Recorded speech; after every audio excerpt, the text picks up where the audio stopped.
Michael, I've been around for a long, long time, as you probably know, and I've been trying to compare this election to others, and I have to say, I have to admit, this seems longer and more tedious than any other election I've known. The Tories, for example.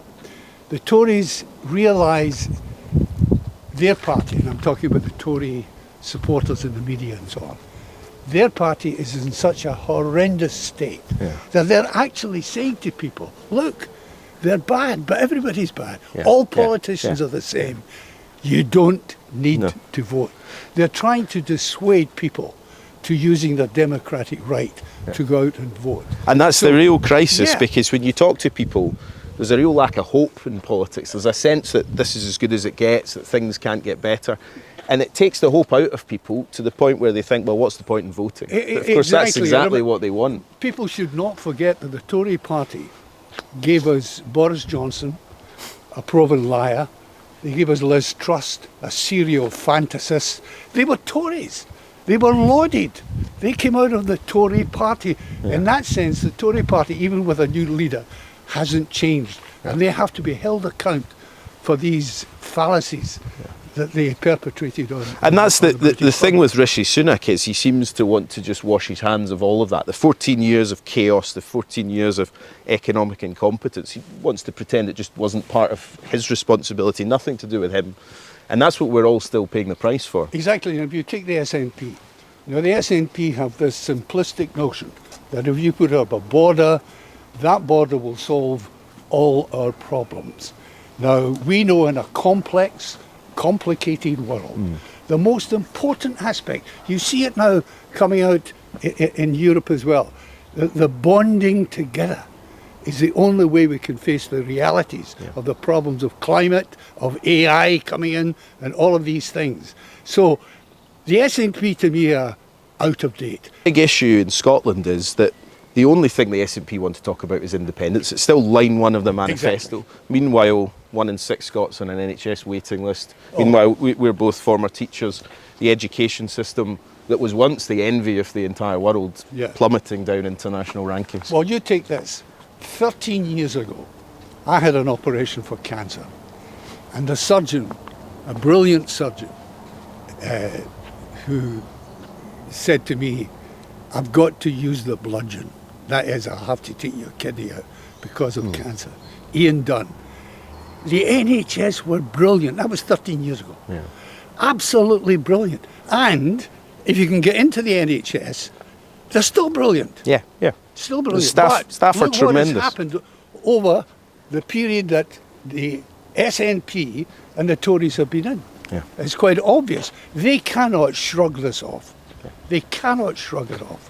No, and the NHS staff are still absolutely phenomenal, but they're working under so much pressure that we've got staff leaving. And these NHS waiting lists mean people are waiting years for important operations. Now, you'll know yourself, Michael, this isn't an easy task that Labour face. They've got a terrible mess to clear up, and particularly trying to reconstitute the NHS to be acceptable to the British people. It's a very difficult task. That is why it's important, not just for Labour to have a majority, but a very big majority, because from the word go, they're going to be assailed by the right-wing press. Everything is going to be picked up. So they need a big majority. That is why I encourage the people of Rutherglen and of all of Scotland to go out and vote Labour. And the crucial thing, of course, is that polls are absolutely meaningless at this point. It's votes that matter. People can't for a second think the election's in the bag, Labour's already won it, because not a single vote on polling day has been cast yet. Exactly, and I think Sir Keir Starmer has been able to show that it's difficult in an election to satisfy everybody. There's no question at all about that. But he seemed to me under attack from, how could you put it, the erratic prime ministers we've got just now. He himself seemed prime ministerial. Calm, took it, and that encourages me to think, yes, that's the right choice. And that's exactly what I think we need. We've gone through 14 years of turmoil, 14 years of absolute chaos. People can't forget the Liz Truss budget, they can't forget the parties in Downing Street. And actually what we need, I think, is a period of serious government with somebody like Keir Starmer, who I've got to know over the last few months, is genuinely driven by trying to change things, and what he's got is a set of values that will actually deliver for people. And I do believe that he says he wants to reconstitute trust in British politics, and I think he will, because, as I said earlier, the Labour Party, Labour government, hopefully Labour government, will be put under severe scrutiny by their critics. So everybody has to be clean and above board, which will make a stark contrast with the likes of the Boris Johnsons of this world. And that's the question. It's about trust.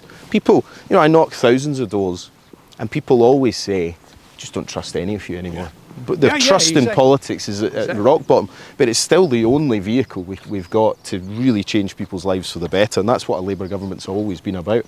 Well, it'll be a great joy for me to see a Labour government, and I need it badly after having experienced the Euros, which hurt me to the core. I thought we weren't going to talk about this. It hurt me to the core. I loved the performance of the Scottish people out there. They did us proud.